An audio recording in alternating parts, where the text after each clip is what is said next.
Hello everyone. आज मैं class 9 Hindi में चैप्टर है 3 रसखान। रसखान के सवैये पढ़ाऊँगी। तो रसखान जी का मैं पहले जीवन परिचय पढ़ा चुकी हूँ, तो मैं आज उनके सवैये पढ़ाने वाली हूँ। तो चलिए शुरू करते हैं। मानुष हो तो वही रसखानी, बसो ब्रज गोकुल गाँव के ग्वारन। जो पशु हो तो कहाँ बस, मेरे चरो नित नंद को धनु मझारन। पाहन हो तो वही गिरी को, जो क्यों हर छत्र पुरंदन धारन। जो खग हो तो बसेरो करो, मिली कलिंदी कुल कंदम किए डारन। तो इसका अर्थ समझते हैं। तो इसमें रसखान जो है वो पुनर्जन्म की जो है कामना कर रहे हैं। तो कवि रसखान इसमें कर रहे हैं, वो किसी न किसी रूप में जो है वो ब्रज में आना ही चाहते हैं, ब्रज में ही रहना चाहते हैं। तो इसको शुरू करते हैं। तो इसमें कह रहे हैं, हे प्रभु मेरा अगला जन्म मनुष्य में हो तो, ये इसमें बता रहे हैं, अगर मेरा जन्म मनुष्य में हो तो मेरी बस एक ही विनती है कि मुझे गोकुल गांव के ग्वालों के बीच ही जन्म देना, ताकि मैं हर पल आपके भक्तों के साथ रह सकूं। और अगर मैं पशु बनूं तो जब मेरा कोई वश नहीं होगा तब भी मुझे नंद बाबा की गायों के बीच जो है चराने के देना। मैं उन गायों के झुंड में शामिल होना चाहता हूँ जिनकी आप देखभाल अपने हाथों से करते हैं। अगर मुझे पत्थर बनना पड़े, अगर मुझे अगले जन्म में पत्थर बनना पड़े तो मुझे उसी गोवर्धन पर्वत का पत्थर बनाना, जिससे आप इंद्र की वो करते हैं,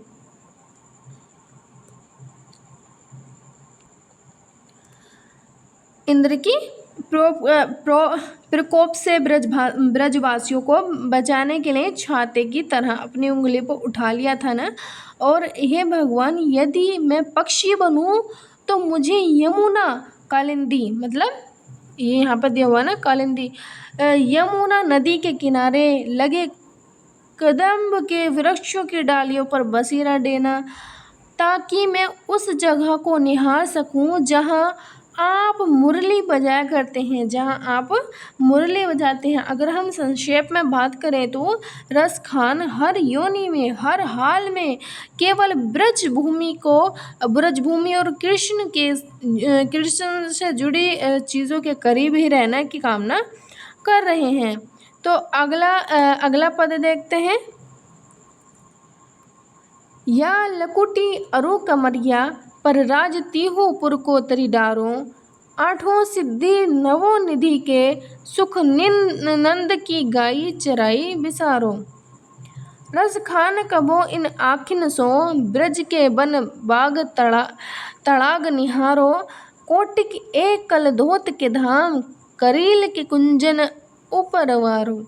तो इसमें जो है रसखान इसमें कह रहे हैं कि इस पद में रसखान कृष्ण की साधारण चीज़ों को संसार के सबसे बड़े सुख से भी अधिक मूल्यवान बताते हैं। अगर इसमें कहते हैं कि अगर मुझे श्री कृष्ण के हाथों में रहने वाली छोटी सी लाठी और उनके ओढ़ने वाले कंबल में के बदले तीनों लोकों का राजपाट भी त्यागना पड़े तो मैं खुशी खुशी उसको त्याग दूंगा।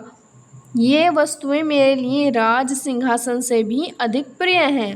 मैं तो यह भी कहता हूँ कि नंद बाबा की गायों को चराने के लिए, सुख के लिए मैं संसार की 8 सिद्धियाँ, जैसे सिद्धियाँ होती हैं जैसे अणिमा, महिमा आदि, और 9 निधियों जैसे कि पद और शंख आदि के सभी सुखों को मैं भूल जाऊंगा। और रसखान कहते हैं कि वे कब अपनी आँखों से ब्रज के हरे भरे बाग और पवित्र तालाबों को निहारेंगे। वह कहते हैं कि ब्रज के कांटेदार करील, यहाँ पर दिखा हुआ है ना करील, कांटेदार करील की झोपड़ियों और कुंजों पर वे करोड़ों सोने चांदी के महलों को भी न्योछावर करने के लिए तैयार हैं। संक्षेप में अगर मैं कहूँ तो संक्षेप में है कि कवि के लिए कृष्ण से जुड़ी साधारण वस्तुएं और ब्रज की प्रकृति स्वर्ग के सुखों और भौतिक धन संपत्ति से भी कहीं अधिक ज़्यादा कीमती है। तो ये था दूसरा पैराग्राफ। अब हम तीसरा देखते हैं। मोर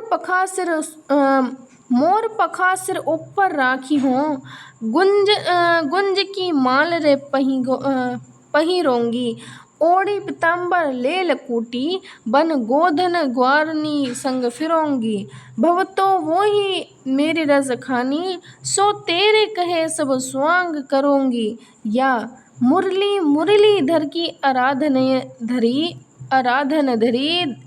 आराधना धरोंगी। मतलब यह पद ब्रज की एक गोपी मतलब सखी का अपने दूसरी सखी से किया गया संवाद है। इसमें एक सखी कृष्ण के रूप का जो धारण है करने की इच्छा को जता रही हैं, पर इसमें एक चीज़ से इनकार कर देती है। वो क्या है वो देखते हैं। एक गोपी अपनी सखी से कहती है, हे सखी, मैं तुम्हारे कहने पर कृष्ण के प्रेम में उनका सारा रूप धारण करूंगी, लेकिन उनका सारा रूप धारण करूंगी, मैं अपने सिर पर मोर पंख लगाऊंगी और गले में गुंज की माला पहनूंगी। मैं पीताम्बर मतलब मैं अपने उनके जो है पीले वस्त्र भी पहन लूँगी, पीला वस्त्र ओढ़कर, हाथ में लाठी लेकर उन वन में गायों और ग्वालिनों के साथ घूमूंगी।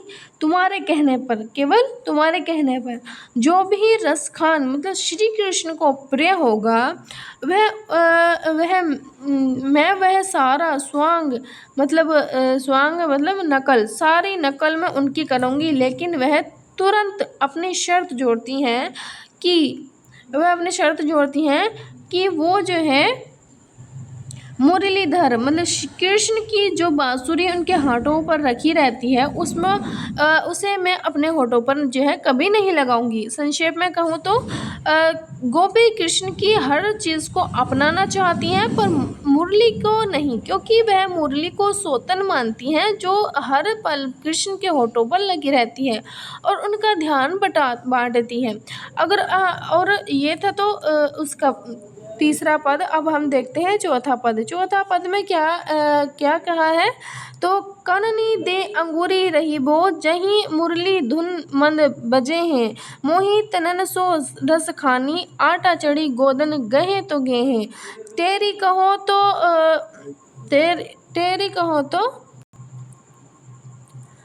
कहो शीघ्र ब्रज लोगनी, कल ही को कितने समुझे है, मायरी वा मुख की मुस्कानी, संहारी नजे है। तो इसमें इस पद में गोपी अपनी हार स्वीकार करती हैं और बताती हैं कि कृष्ण की मुरली के प्रभाव से बचा जा सकता है, पर उनकी मुस्कान से नहीं। गोपी कहती हैं, जब कृष्ण धीरे से मुरली बजाएंगे तो मैं उस पर मोहित न होंगी, इसलिए मैं अपने कानों को उंगली से डालकर मतलब उनको बंद कर लूँगी। रसखान कहते हैं कि कृष्ण भले ही मोहकतान से अटारी मतलब छत पर चढ़कर गोधन गायों को बुलाने वाला गीत गाएं तो गाते रहें, मुझे कोई फर्क नहीं पड़ेगा। मैं तो ब्रज के सभी लोगों को बुलवाकर ऊंची आवाज़ में मैं यह घोषणा कर देती हूँ कि कल भविष्य में कोई कितना भी समझाए कि उस मुरली की धुन से तो मैं उस मुरली की धुन से तो बच जाऊंगी, मगर हे माँ, उनके चेहरे की वह मुस्कान, मधुर मुस्कान, वह इतनी मोहक है कि वह मुझसे संभाली नहीं संभाली जाएगी। संक्षेप में कहें तो गोपी कृष्ण की मुरली की धुन को अनदेखा करने का दृढ़ निश्चय करती हैं, लेकिन वह जानती हैं कृष्ण की मादक मुस्कान के सामने उसकी कोई उसकी कोई भी कोशिश सफल नहीं होगी और वह उस पर मोहित हुए बिना नहीं रह पाएगी। तो ये थी इसका इसका जो कहानी थी वो ये थी इसका। तो इसका अर्थ ये था। तो आज के लिए बस इतना ही। मिलते हैं अगले वीडियो में, तब तक के लिए थैंक यू।